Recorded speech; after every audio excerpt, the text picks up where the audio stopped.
You're listening to Love is the Answer, a podcast that explores the power of love in real life, with your hosts, Lynn and Laurel Elstrom. Okay, welcome everyone to Love is the Answer, a podcast that explores the power of love in real life. And I'm Lynn with my co-host Laurel Elstrom. Today we're going to be talking about balancing masculine and feminine energies with our guest, Georgie Jessup. Hey, and this is Laurel here. So today, before we start, we're asking you to help us spread the love. Your written reviews are a powerful way to help others find the resources that you have found helpful. So we're asking you to support this podcast by writing a review wherever you get your podcasts. And please also consider writing reviews on Amazon.com for my book, Love on the Mountain, and also for the combined volume of A Course of Love. And we thank you in advance for your support. Great. Thank you, Laura. Let's bring in our guest. Georgie Jessup is a singer, musician, and songwriter in the cosmic Americana genre. As a transgender woman, her passionate song lyrics reflect her outspoken advocacy for the transgender community, transgender rights, animal rights, Native American issues, and also environmental sanity. So welcome, Georgie. It's such an honor to have you here with us today. Thank you both for inviting me. Yeah, we're so glad to have you. And we'd like to start by asking you the first question that we ask all of our guests.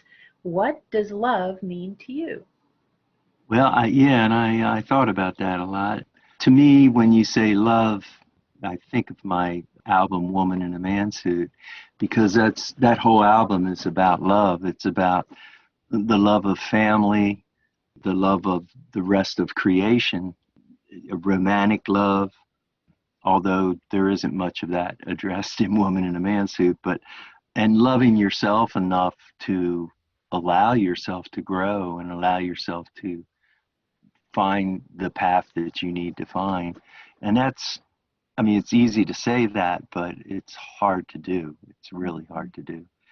And I think what love ultimately means to me is truth.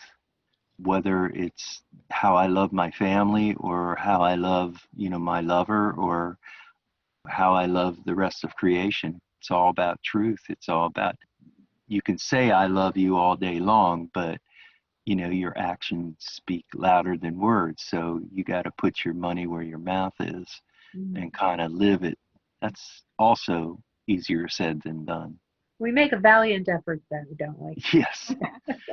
But yeah, it's truth, because ultimately, if love is true, then you got true love. I love that. That's a great way to put it. Yeah. So. Thank you, Georgie. So I want to begin by recognizing that as a transgender person and a transgender woman, you have a unique relationship with your own masculine and feminine energies. What has your experience taught you about balancing both of these energies? I think that, number one, it's important for whether you're trans or not to learn to love your male side as much as your female side, and to recognize that every human being has a male and female side. The thing that's complicated for transgender people is that within your female side, there's a male and female side. And then within, the male side, there's a male and female side. And so they keep branching really to infinity, which is why we can be like very intense and deep thinkers. It's a lot, especially I started dealing with all this when I was like 4 years old. And then, you have to factor in the culture that you live in and the parameters that they set for gender. And then you have to kind of negotiate your way through all of that to get to the point where you can even start to balance again. Whereas in most traditional cultures, that's the gift that we brought to our tribe, our nation, whatever you want to term it, was the gift of balance. And that was highly respected and saw as a true gift from Creator that came through the people who were trans, if you will, in that Yeah, culture. and we're going to get into that, the Mhm. Lakota view of transgender in a little bit, but I think that you bring up a really solid point about how the culture responds to Yes. the transgender experience. I think most people want to be trans supportive and trans affirming, but they don't actually understand it. Most people don't. Right. Um, People think you change from being a man into being a woman, and that's not what happens. No. You don't actually change on the inside. You've always No. been the same on the Yeah. inside, but you've been operating in a bodysuit that doesn't Right. match who you It, are. it Um, just doesn't so, work. yeah, would you agree with that? And can you talk about your experience of being born into a body that doesn't match? Well, I mean, just starting with, the whole balance thing again, it took me a long time to understand, and it was confusing for me because most of the people in the transgender world, they don't want anything to do with their former body. Right. No, that I'm not that, now I'm a real woman or now I'm a real man, I have more experience obviously in male to female. You get that a lot. And I got to say, when I was growing up, I hated the fact that I had a penis. Mhm. I did horrible things to myself and the poor little thing. Yeah, And, because it and didn't feel right. it didn't feel right, but Yeah. I think I was also influenced by the society that I was in, by our culture. So I had to find that place, and it took a lot of work. When I actually transitioned, I took my male side with me.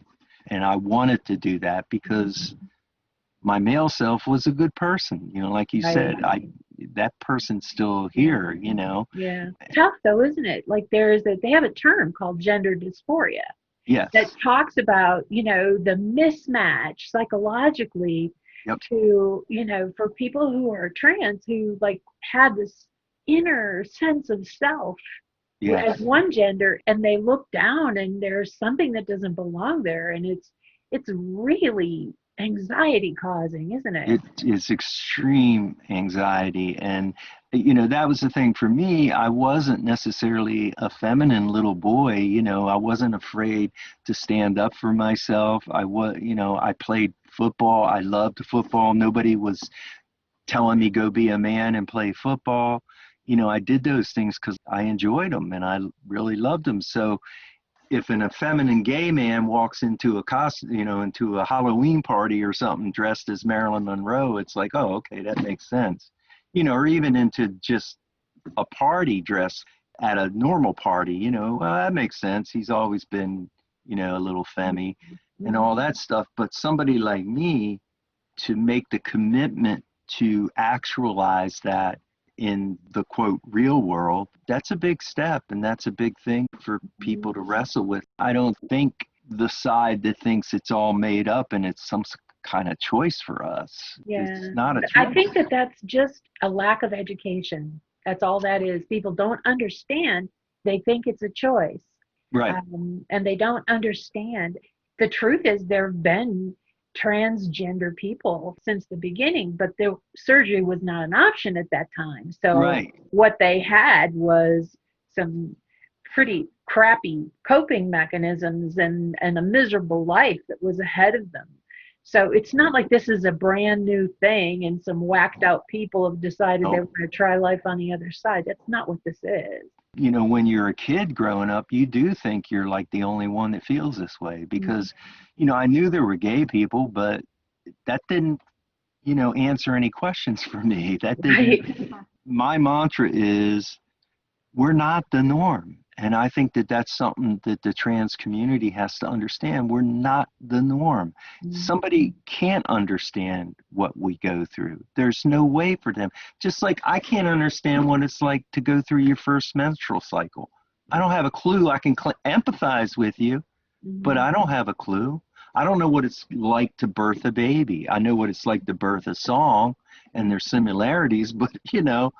and so we're not the norm, but we are normal in the sense that we play a role in the culture, any culture that we're in a Yes, healthy culture. and bring great gifts, Yes. actually. So I want Yes. to ask you too, since you lived as presented as a male, do you miss that white male privilege when you present as a woman? And what have you noticed that's different about presenting as female in the world? Of course, at first when I transitioned, you're just all excited because you're finally living the life you wanted to live, and you're trying to fit into the cultural idea of what it means to be a woman. So there's that period. But once you get past that, it's like, yeah, you see all the things, when you go to get your car taken care of, even if I wasn't a mechanic, but even if you were a mechanic, and I know trans people who were, really good with cars and stuff, and they'd go and talk to their mechanic, and the mechanic would tell them some BS that wasn't true at all, and that they were treating them as a woman, like they don't know. Yeah. Have you noticed a distinct lack of respect, a difference in the amount of respect that you get as a woman compared to what you got as a man? I've noticed that some of my trans sisters have had that experience, but I'm used to meet people not respecting me just because of the way, I think about life in general, politics and spiritually and everything. But that does exist, yeah. But me myself, I was talking to a good close friend of mine just passed away, and I was talking to his son the other night, and we were talking about that because I was talking about this guy was my best man at my wedding, and knew me long before I got married, and as a male, he was my best friend. That he just accepted me and loved me in spite of all the changes that I made. But and I said to him, I know that he had to put up with people because he stayed friends with me, that people would give him a hard time and not respect him because he was staying friends with me. His son said, yeah, there was some of that went on behind his back and behind your back too, which I know. Well, But that's also a certain power that they're giving me by allowing me to control how they feel about themselves, really. They're giving me power by, not respecting me in a lot of ways.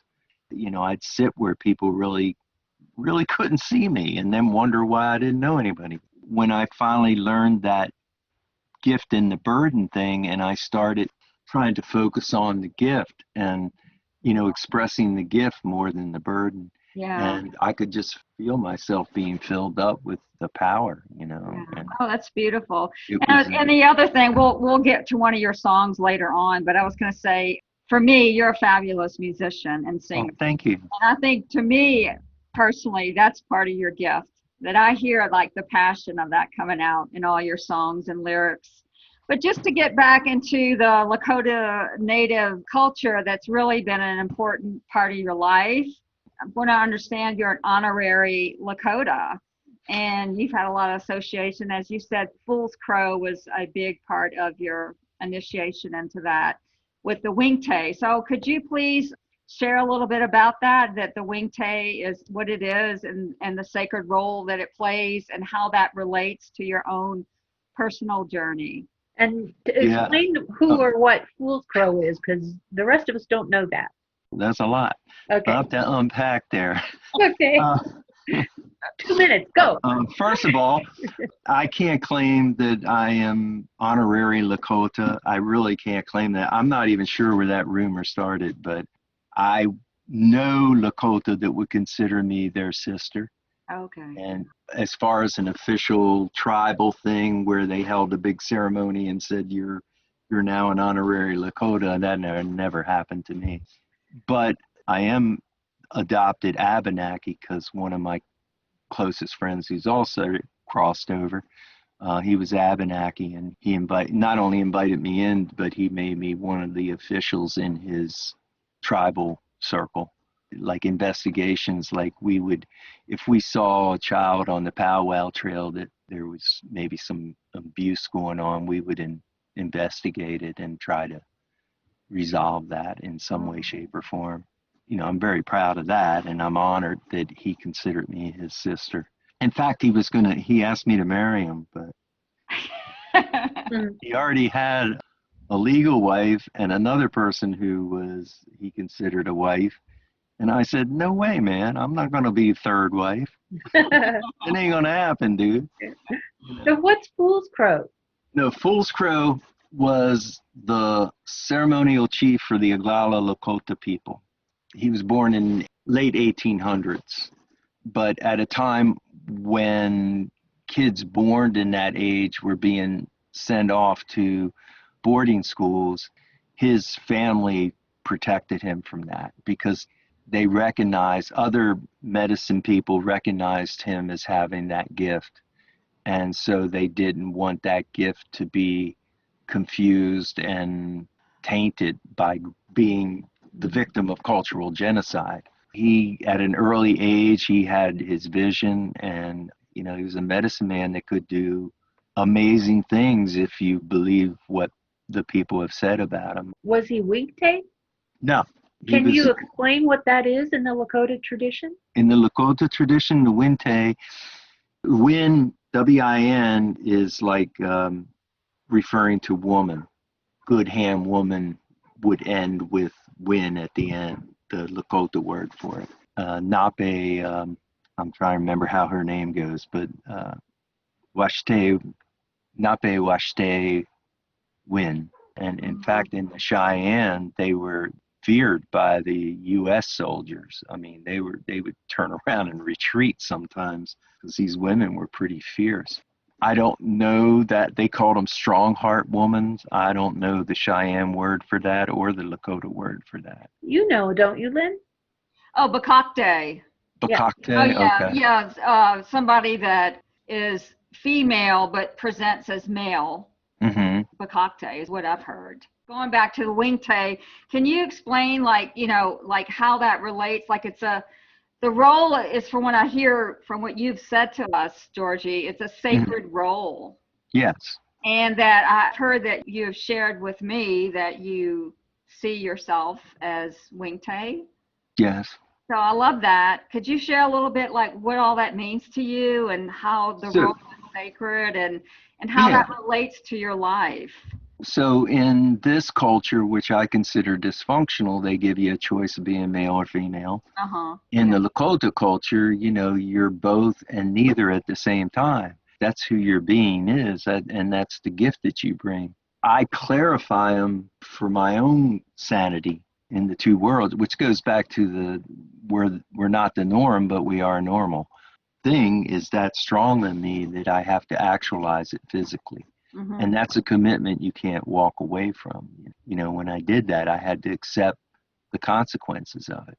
Mm-hmm. And it can be a lonely existence if you're striving for true spirituality. But then being a medicine man like Fool's Crow was hard on the family because they had to share him with the rest of the people. They didn't have him to themselves. As you know, I have a close family member who is a trans man, so I'm really familiar with some of the challenges and gifts. And I have never met a transgender person who wasn't compassionate because they themselves have been so marginalized that one of the gifts they bring is really compassion for other people. And also, they're so strong and so grounded because they've had to be strong to carry this burden and to make the decision to go ahead and face the opposition or the questions that they're going to get from their loved ones. I can see that every transgender person brings incredible strength and incredible compassion, along with all of their other gifts. And I really hope that our culture adjusts to the point where we can appreciate and receive those and become enriched by them. Yeah, and I mean, ultimately, it's all about being human to another human. Yeah. And all the other stuff doesn't really matter, it really doesn't, matter. That circle of union. Yeah. And okay, so it's time now to turn toward the question of the week. We do this every week, and all three of us answers. I've worked very hard to reach what I have achieved. Suddenly, everything is falling apart. Life seems to be showing me a different direction. but I strongly feel the profession I've worked toward is my soul calling. Should I go with the flow and see where it leads, or should I strive for what I feel is my soul calling? How would love the answer to finding my next step? And Georgie, we'll let you go first. My father always told me, even after, I was transitioning, he said, Georgie, you have to be happy with your life because you got to live it. If that's finding your, what did they say, soul purpose? Calling, yeah. Mm-hmm. Your soul calling. For me, I guess it was my music, and I never stopped, even though I had to do other things to make a living. I never stopped. And I've seen a lot of marriages destroyed with musicians because, one person was pursuing their music and the other person was complaining that they weren't being the right parent. If somebody's gift is not making them money, then you still have to encourage that gift to have a whole, complete person. Otherwise, it's going to be dysfunction. That's what you want to avoid. I don't know. That's what made sense for me, and that's what gave me the strength to believe in myself and continue on. When I saw this question, and anytime I see this thing about like falling apart or breaking apart, what it always immediately comes to my mind is the tarot deck. I've had friends that read tarot, and I've been around this for my whole life, so I'm very familiar with the tarot. And there's a tarot card in the major arcana, and it's called the Tower. And every time I see this breaking apart, falling apart, that's what comes to my mind. And in the Tower card is actually a bolt of lightning. There's a tower and there's a bolt of lightning hitting the tower, and then the fire blazes out at the top. You can see it in the windows, and there's people like jumping out of the windows. For me, it's always, when I hear this breaking apart, whether it's like something, you're losing your job or something, even like a health issue or something, to me, it's not a bad thing. It's calling forth transformation, and there's some kind of ground-breaking change that's happening.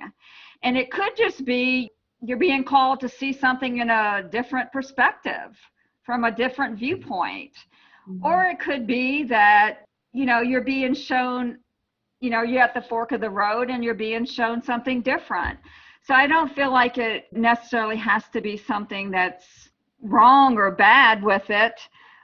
Sometimes it is a different direction, and sometimes it's just a matter of listening to that inner voice and maybe staying in that profession but moving in a different direction.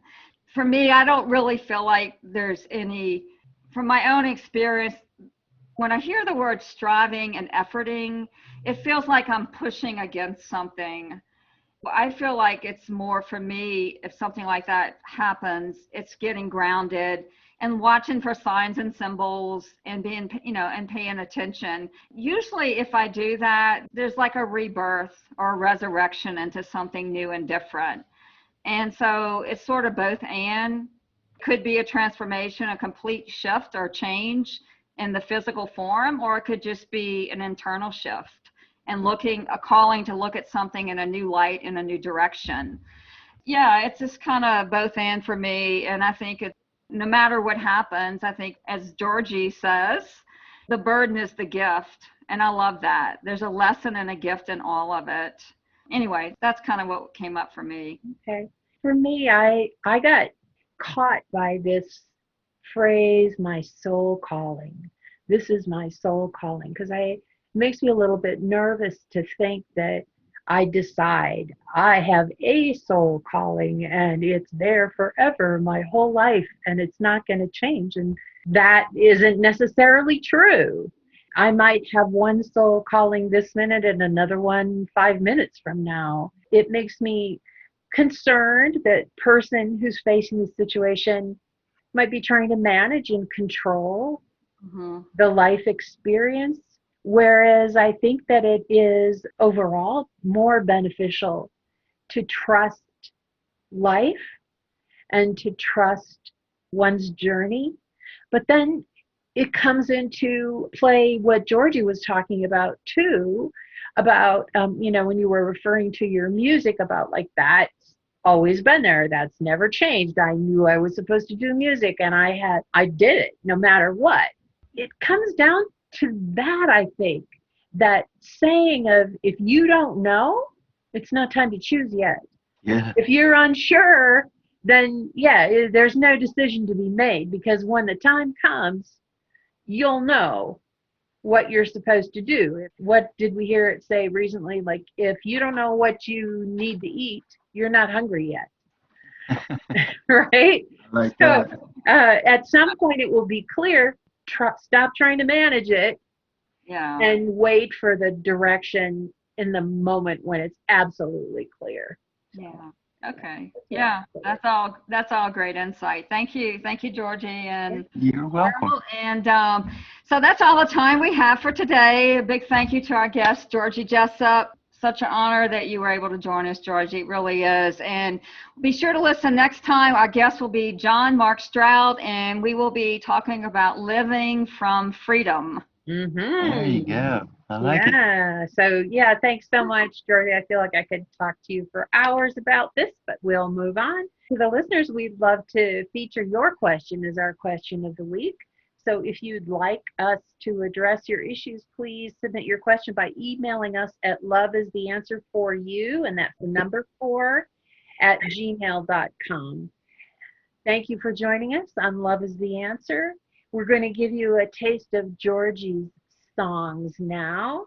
Enjoy that, and we will see you next time. Bye-bye. If you've been listening with your eyes, then you would not be surprised to see me standing here. Am I the subject of your hate? Are you too perfect to relate? Do you think I'm so insincere? You know I meant to run that light. I never claimed I'd be polite. Don't want your sympathy or your bloody sacrifice. I will not die, I will not crash. I will not die, I will not crash. I will not crash so you can laugh. You'd sing the music that I'd make, you would not call it a mistake. Or your bloody sacrifice. I will not die, I will not crash. I will not die, I will not crash. I will not crash so you can laugh. And I will charge